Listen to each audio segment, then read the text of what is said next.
So anyway, I had my phone because the table is gone. I had my phone propped outside, an Apple TV, and the exhaust on it overheated my fan. Yeah. Solid 2 hours for my phone to cool down to see if I had to give Mr. Sutherland the bad news of, hey, I need a new iPhone, buddy. Okay, so you got a 6-chapter heavyweight book. I explained to you the other day that this book, and yes, I know it's a novella, that's a short novel. Yes, it's a book, but the structure of it is written as a 3-act play. So, first 2 acts of the play, first 2 chapters of the book, hey, how you doing? You're getting to know your people, okay? But, see now, we're finishing up chapter 3. So chapters 3 and 4, that's your act 2, okay, of a 3-act structure of a play. And this is where we're going to start getting our problems. All right? It actually, okay, well, that's a good thing, I guess. Can you go by the front office for a second? Okay. Getting in will be interesting today. So, chapters 3 and 4, we're going to be introduced with problems. You really, I think, met Slim yesterday. You got to know him. He is our Christ figure. And all of this highlights, all of those notes that you have on Shogi are the classic examples for Slim being your Christ character. And you will need those for your term paper. Trust and believe. There's going to be a lot of quotes coming from chapter 3. A lot. Okay? So, we're still in it, and we've been presented already with a dog problem. First of all, Lenny has a puppy. Slim gave him a puppy. Okay? But you already know what Lenny does to mice. Okay? The other problem is with Candy's dog. Now, Steinbeck is only just now using Candy's name more so than calling him the old swamper, somebody who sweeps and mops up. So we're getting used to Candy's name. Carlson did yesterday take Candy's dog out and he shot him. Now, I want to remind you that you had your Christ figure comment on that.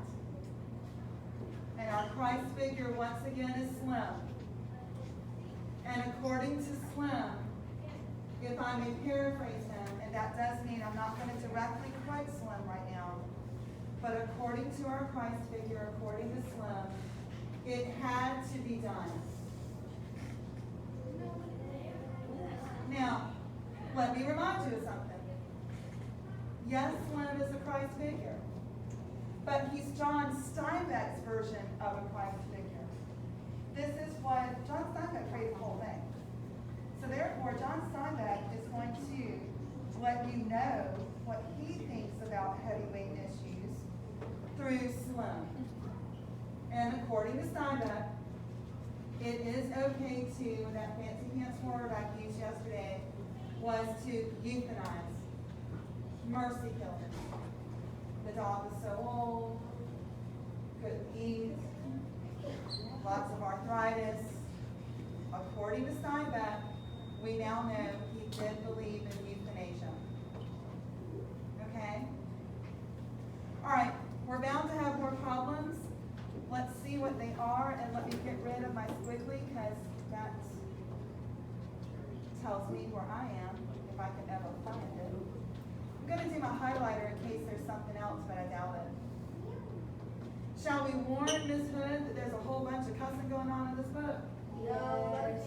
She's going to be so surprised that words like this come out of my mouth. We almost believe what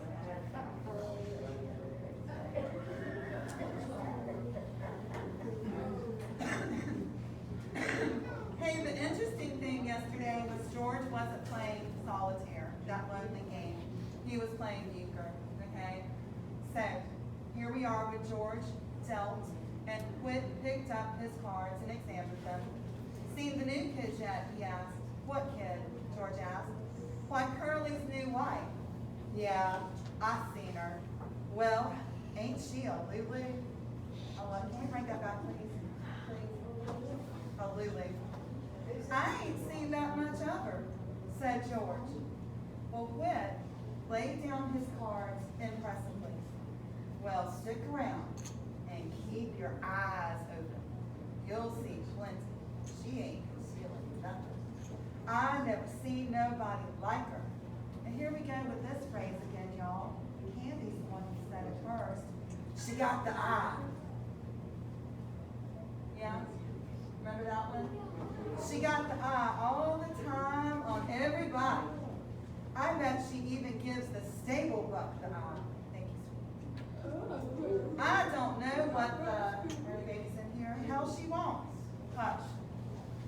George asked casually, well, been any trouble since you got here? It was obvious that Whit was not interested in his cards. He laid his hand down and George scooped it in. George laid out his deliberate solitaire hand. Now it's like, okay, I was gonna play a game with you, but I'm just gonna go back to playing my game. 7 cards, 6 on top, and 5 on top of this. Whit said, I see what you mean. No, they ain't been nothing yet. Curly's got yellow jackets in his drawers, but that's all so far. Every time the guy is around, she shows up. She's looking for Curly. Or she thought she left something laying around and she's looking for it. Seems like she can't keep away from guys. And Curly's pants is just crawling with ants. But they ain't seen nothing come of it yet. I've highlighted this next one because welcome to our problem. Another one. George said, she's gonna make a mess. There's gonna be a bad mess about her. She's a jailbait all set on the trigger. That Curly got his work cut out for him. Ranch with a bunch of guys on it ain't no place for a girl, especially like her. Whit said, if you got ideas, you ought to come in town with us guys tomorrow night. Wow, what's doing? Just the usual thing. We go into old Susie's place. Heck of a nice place. Old Susie's a laugh, always cracking jokes. Like she says when we come up on the front porch last Saturday night, Susie opens the door, then she yells over her shoulder, get your coats on, girls, here comes the sheriff. She never talks dirty, neither. Got 5 girls there. Well, what's it set you back? Do I have to explain what this is? No. Yeah. Okay. Yes. Okay. Make it right. What's it set you back, George asked. 2.5. You can get a shot for 2 bits. Susie's got nice chairs to set in too. If a guy don't want to flop, why he can just set the chairs and have a couple or 3 shots and pass the time of day. And Susie don't give a damn. She ain't rushing guys through and kicking them out if they don't want to flop. Might go in, look, join over, said George. Sure, come along. It's a hell of a lot of fun. Her cracking jokes all the time. Like she says one time, she says, I've knew people that if they got a rag rug on the floor and a Cupid doll lamp on the phonograph, they think they're running a parlor house.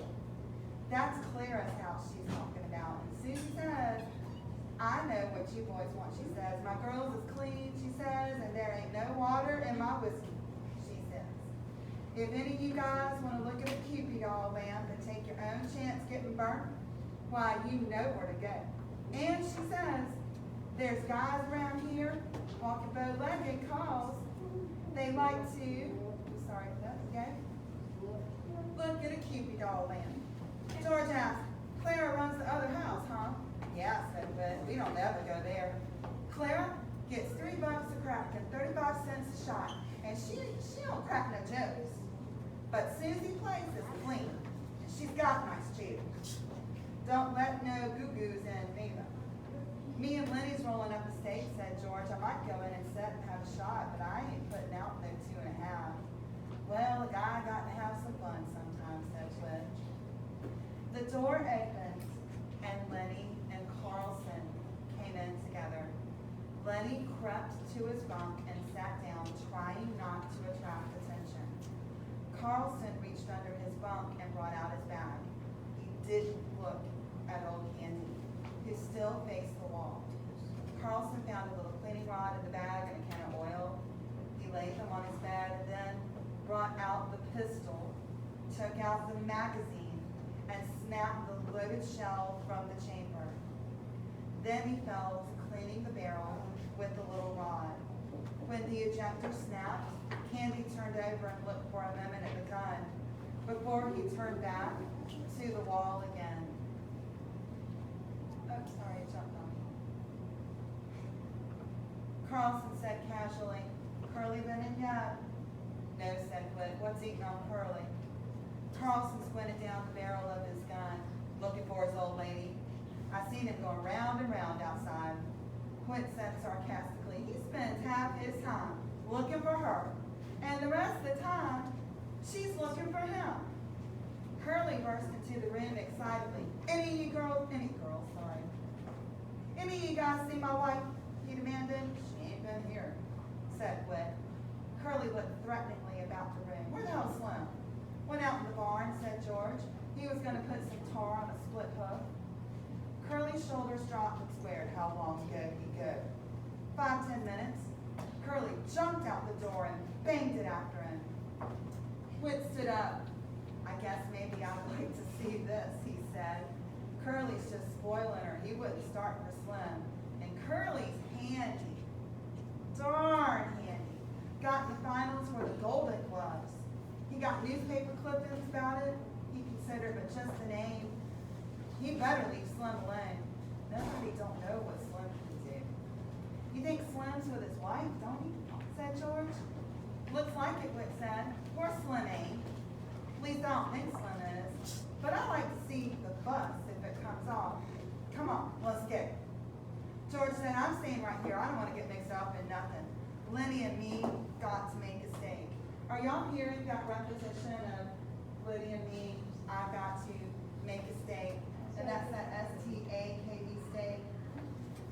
If they can get just $100 together.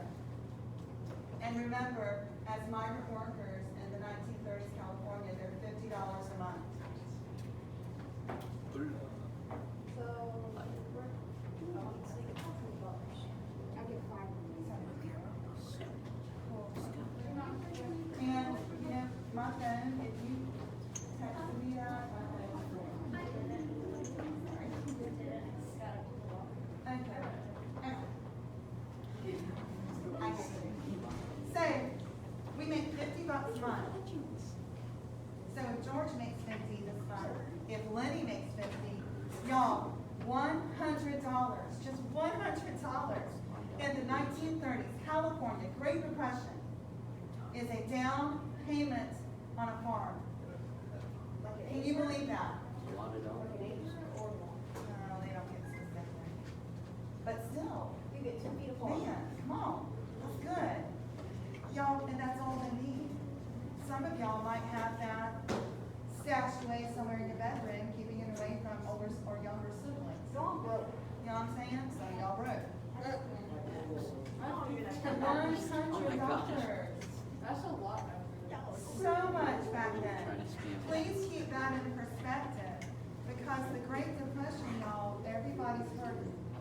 But he keeps saying it. This is the dream. This is his American dream. $100 down payment on my own little farm / ranch one day. How much did a farm cost back then again? We gotta look that up. That's actually a good thing. I know they cost. I'll look it up. 1930s. Okay, for 19. Look it up first. 30. In 1925, my grandfather bought a house on a piece of farmland, and it cost him $2,500. Seems to me like my grandfather paid $5,000 to $6,000 for a house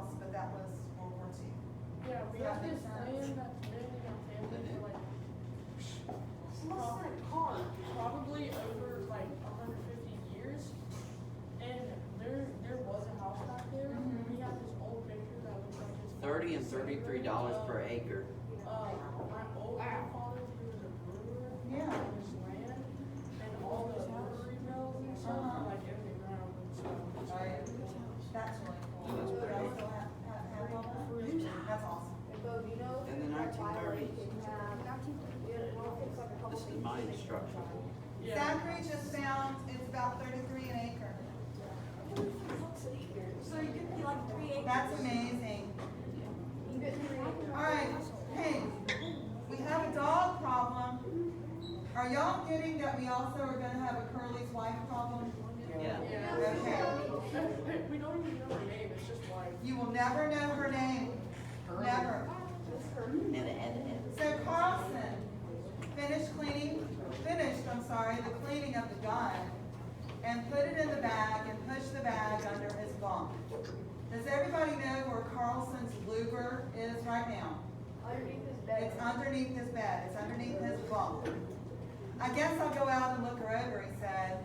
Old Candy lay still, and Lenny from his bunk watched George cautiously. When Whit and Carlson were gone and the door closed after them, George turned to Lenny. What you got on your mind? I ain't done nothing, George. Slim says I better not pet them pups so much for a while. Slim says it ain't good for them, so I come right in. I've been good, George. I could have told you that, said George. Well, I wasn't hurting them none. I just had mine in my lap, petting it. George asked, did you see Slim out in the barn? Sure I did. He told me I'd better not pet that pup no more. Sorry, did you see that girl? You mean Curly's girl? Yeah, did she come in the barn? No. Anyways, I never seen her. You never seen Slim talking to her? She ain't been in the barn. Okay, said George. I guess them guys ain't gonna see no fight.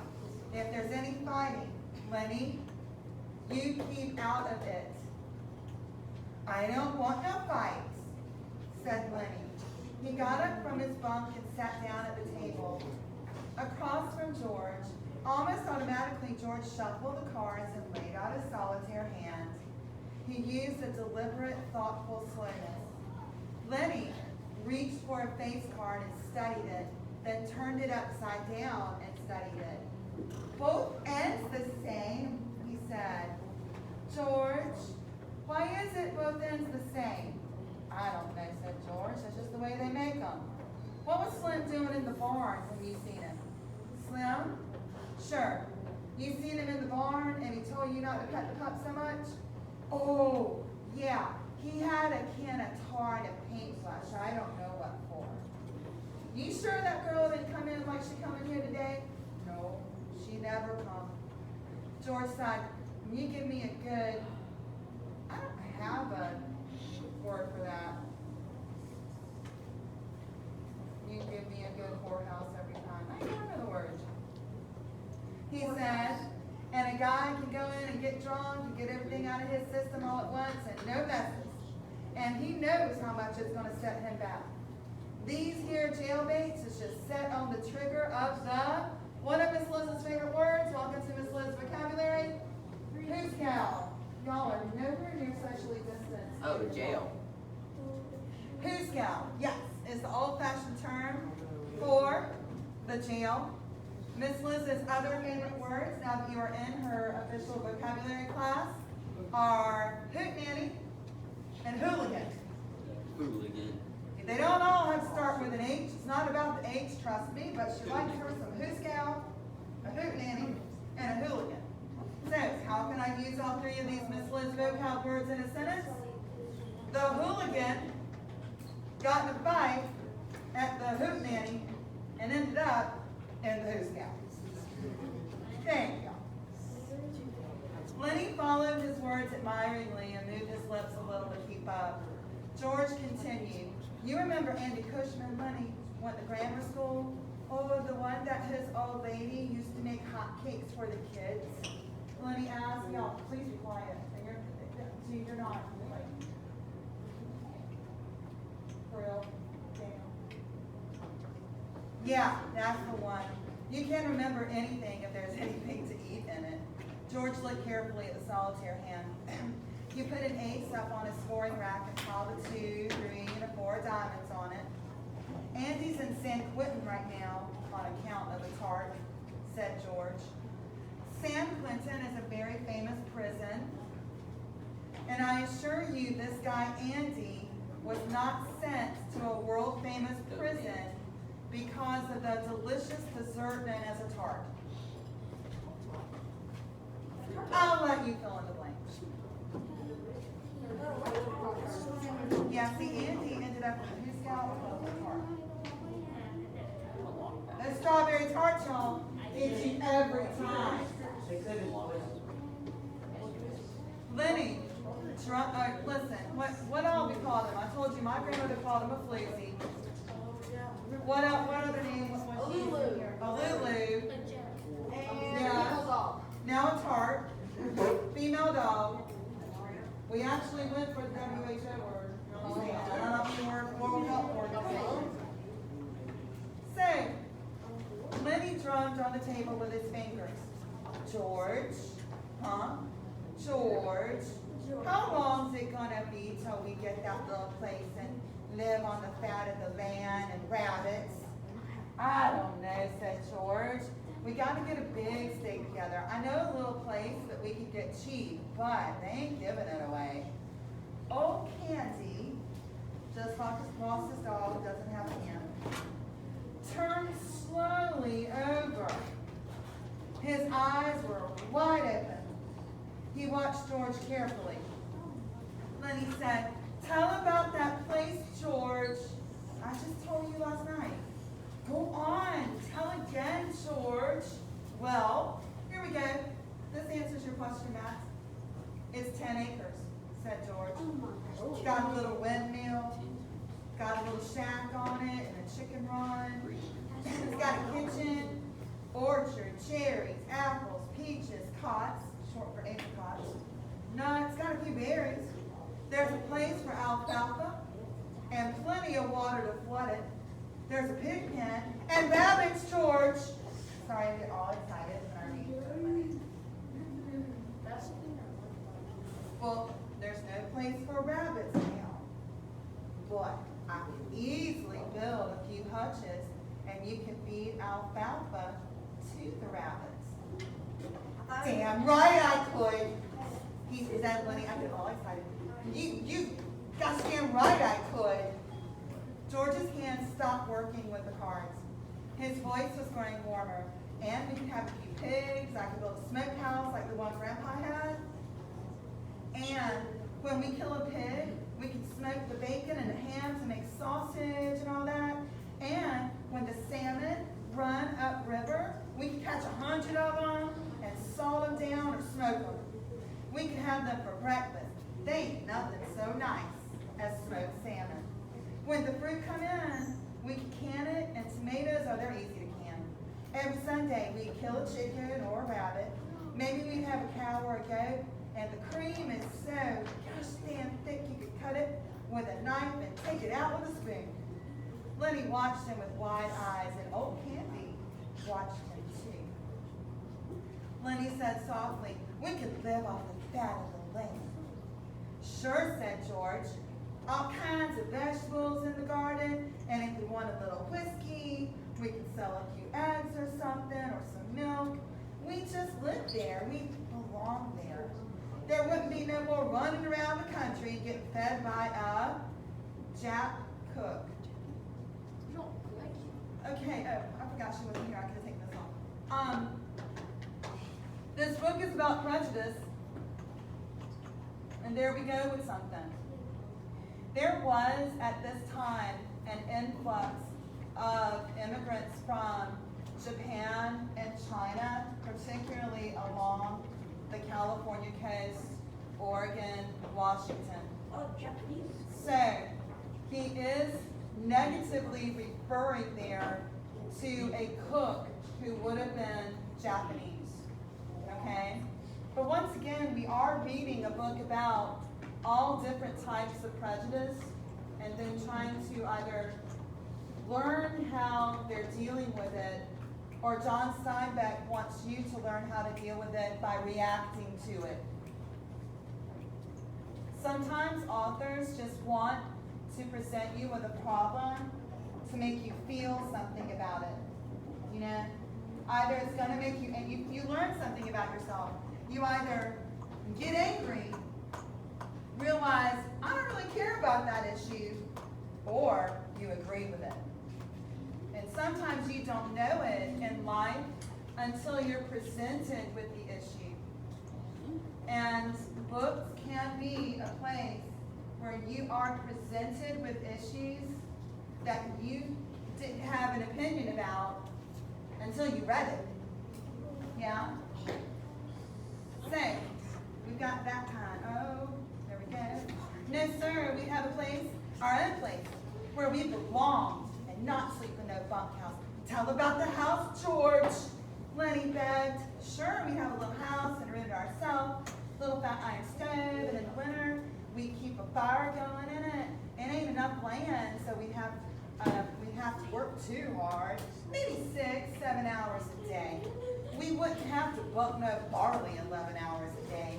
And when we put in a crop, why, we'd be there to take the crop up. We know what come of our planting. And rabbits, Lenny said eagerly, and I take care of them. Tell how I do that, George. Well, sure, okay. You go out in the alfalfa patch and you have a sack. You fill up the sack and bring it in and put it in the rabbit cages. They nibble and they nibble, said Lenny, the way they do. I seen them. Well, every 6 weeks or so, George continued. Them does would throw a litter, so we have plenty of rabbits to eat and to sell. And we keep a few pigeons to go flying around the windmill like they done when I was a kid. He looked raptly at the wall over Lenny's head. And it be our own. And nobody can us. That's an idiomatic expression, a saying, like it's raining cats and dogs. And I'm going to tell you, a lot of people still use it to this day. When you get canned, you get fired. Okay? Your own boss. Yeah. Yeah, but they're in charge of themselves. Yeah, they want to be their own bosses. And to this day, for many people, that's still a part of the American dream. Yeah. And maybe sometimes, because they're having so much chicken, our neighbor has a lot of money on the sell eggs. Yeah, that's what he was saying. We can sell some eggs for some whiskey. Yeah, but to this day, part of the American dream, other than having however many children, having a house, getting everybody educated, making enough money to pay your bills, and have some fun, some people have the American dream of being their own boss.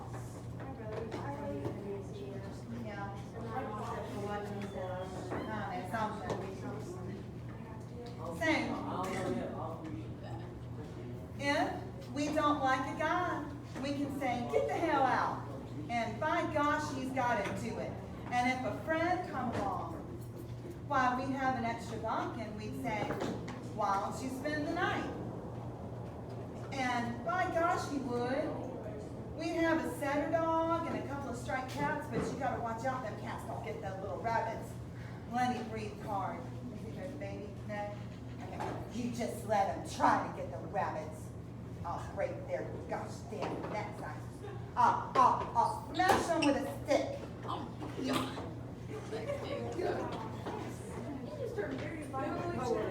The cat. That is realistic. Come on, boy. Yes, it did. Max, did you hear Max? When you are dealing with someone of a low IQ like this, okay, and there are specific ways of saying this, but it is still a mental retardation, then Max is right, and this is a problem. It can escalate quickly. He can be fine, and then he can smash your head in. Okay?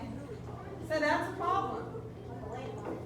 He subsided, grumbling to himself, threatening the future catch which might dare to disturb the future rabbits. George sat entranced with his own picture. All right, now listen to this. Candy has just lost his best friend. He's therefore lost all hope. But he's been listening to this.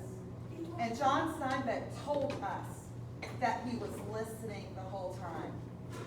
This might sound like a good thing, but remember, this book is not about rainbows and moonbeams and unicorns and fairies. No. This book is about tragedy. Now, and rabbits. When Candy spoke, they both, jumped, as though they had been caught doing something reprehensible, which means, of course, real bad. Candy said, "You know where's a place like that?" George was on guard immediately. "Well, suppose I do," he said. "What's that to you?" "You don't need to tell me where it's at. Might be any place." "Sure," said George, "that's right. You couldn't find it in 100 years. Candy went on excitedly. "Well, how much they want for a place like that?" George watched him suspiciously. "Well, I could get it for $600. The old people that owns it is flat bust, and the old lady needs an operation. Hey, say, what's it to you? You got nothing to do with us." Candy said, "I ain't much good with only one hand. I lost my hand." Oh, we get a backstory here. "I lost my hand on this ranch. That's why they gave me a job swamping. And they give me $250 because I lost my hand. And I got 50 more saved up right in the bank right now. That's 300. And I got 50 more coming at the end of the month. I tell you what," he leaned forward eagerly. "Suppose I went in with you guys. That's $350 I put in, and I ain't much good, but I could cook and tend the chickens and hoe the garden some. How'd that be?" George half closed his eyes. "I gotta think about that. We was always gonna do it by ourselves." Candy interrupted him. "I'd make a will, thank you, and leave my share to you guys." Whoa. Yeah, just go around front. You can go around front to the office. You want to try again? "I'd make a will and leave my share to you guys in case I kick off. Cause I ain't got no relatives or nothing. You guys got any money? Maybe we could do it right now." George spat on the floor disgustedly. "We got $10 between us." Hush. Then he said thoughtfully, "Look, if me and Lenny work a month and don't spend nothing, we'll have $100. Now that'd be $450. I bet we could swing her for that. Then you and Lenny could get her started, and I'd get a job and make up the rest, and you could sell eggs and stuff like that." They fell into silence. They looked at one another, amazed. This thing they had never, y'all, this is so sad, because this thing is a story, like a bedtime story for Lenny, that he's heard so often. It's actually something he can remember, and they say it to themselves, and it's what they want to do. But here's the really sad truth of it. This thing that they had never really believed in was coming true. That's heart-wrenching. You know? George said reverently, "Gee, I bet we could swing her." His eyes were full of wonder. "I bet we could swing her," he repeated softly. Candy sat on the edge of his bunk. He scratched, oh, I hate this part. This is where I always thought it was coming and he didn't do it. He scratched the stump of his wrist nervously. Y'all, I'm sorry, but the visual on that just...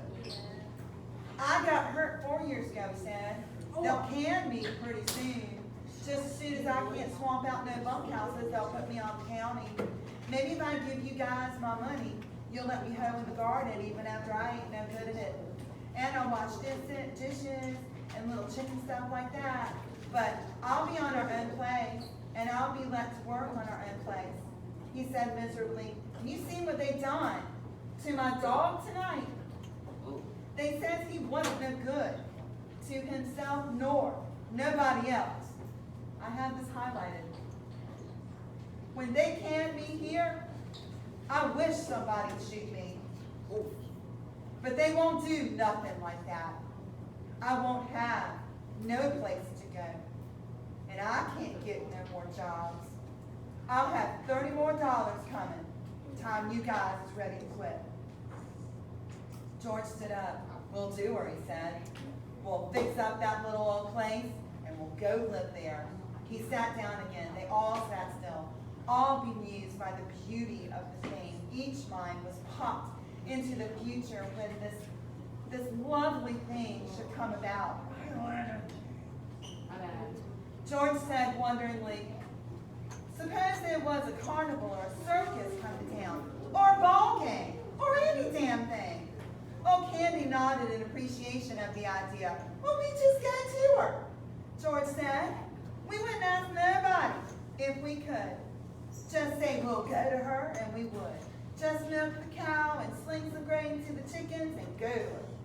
And put some grass to the rabbits. Lenny broke in.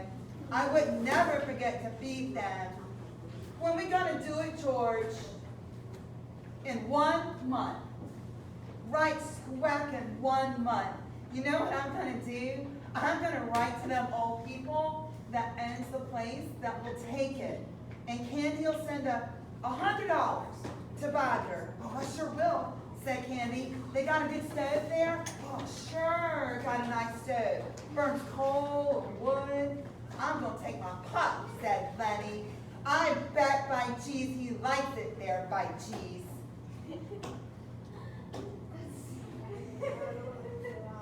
I'm so sorry. It's so bad, but every once in a while I just catch the giggles when I have to really read for Lenny. Okay, I'm good. I'm good. Voices were approaching for outside. George said quickly, don't tell nobody about it. Just us three and nobody else. They liable to can us so we can't make no stink. Just go on like we was gonna buck barley the rest of our lives. And That's what they did. then all of a sudden, someday, we'll go get our pay and scram out of here. Lenny and Candy nodded and they were grinning with delight. Don't tell nobody, Lenny said to himself. Candy said, George? Huh? Okay. I have not seen a term paper that doesn't use this one. And that's cool. But by the end of the book, everyone remembers this one, okay? I ought to have shot that dog myself, George. I shouldn't ought to have let no strangers shoot my dog. If my dog had died, the last face he should have seen, if I'm gonna shoot him in the back of the head, right? It should have been someone he loved. The dog should have felt good. But do you remember how gentle and sweet Carlson was then?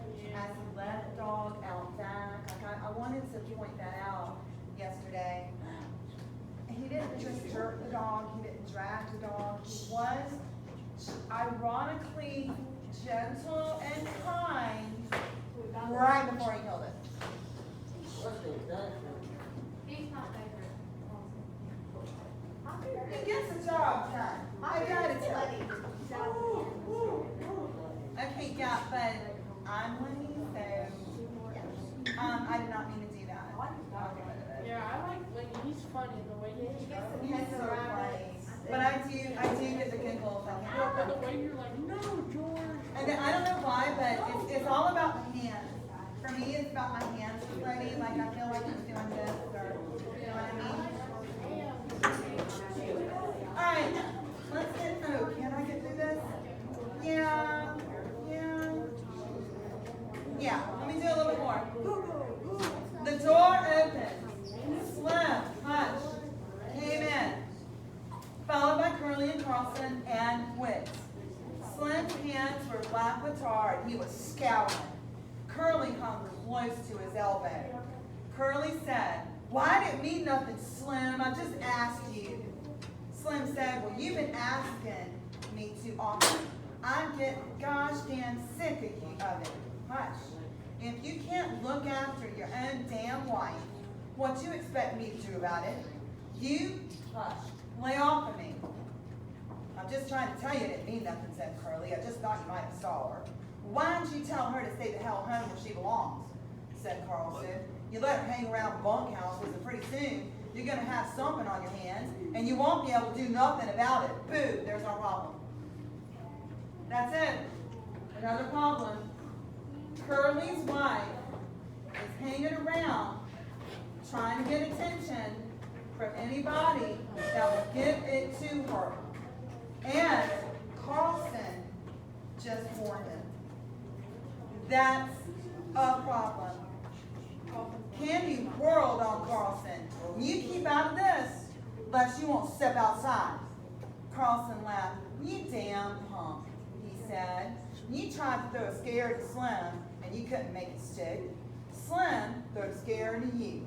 You yellow as a frog belly. I don't care if you're the best welter in the world. You come for me, and I'll kick your damn head off." Candy joined the attack with joy. "Glove full of Vaseline," he said disgustedly. Curly glared at him. His eyes slipped on past and lighted on Lenny. And Lenny was still smiling with delight at the memory of the ranch. Curly stepped over to Lenny like a terrier. "What the hell are you laughing at?" Lenny looked blankly at him. "Huh?" Then Curly's rage exploded. "Come on, you big bastard, get up on your feet. No big son of a bitch gonna laugh at me. I'll show you who's yellow." Lenny looked helplessly at George, and then he got up and tried to retreat. Curly was balanced and poised. He slashed at Lenny with his left, and then smashed down his nose with his right. Lenny gave out a cry of terror. Blood welled from his nose. "George," he cried, "make him let me alone, George." He backed until he was against the wall, and Curly followed, slugging him in the face. Lenny's hands remained at his sides. He was too frightened to defend himself. Okay, so there's my cliffhanger of today. No, come on. Knock that head off, boy. Listen, Selena helped me with something last night. I don't give homework, but yesterday I did forget to reset the time for the chapter 3 questions. We're gonna finish chapter 3 pretty shortly, but together, okay? So, well, and that's the thing. You know what we do when I give you the heads up, but y'all are never responsible to finish it at home. I don't give homework, but I was grateful, Selena, last night for that. All right, 8th grade, is number 8th grade thing. 7th grade, listen. Listen, 7th. Go in through middle school doors quietly, or those two are gonna bite your head off. We can't go the back way, go in through the middle school door, if that one should be unlocked. Okay.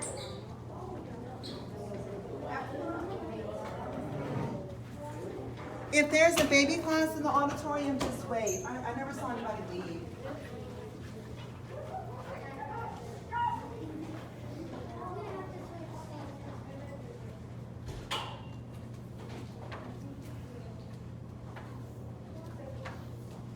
Bye. Bye, y'all. Hey. Okay. Oh man, come on.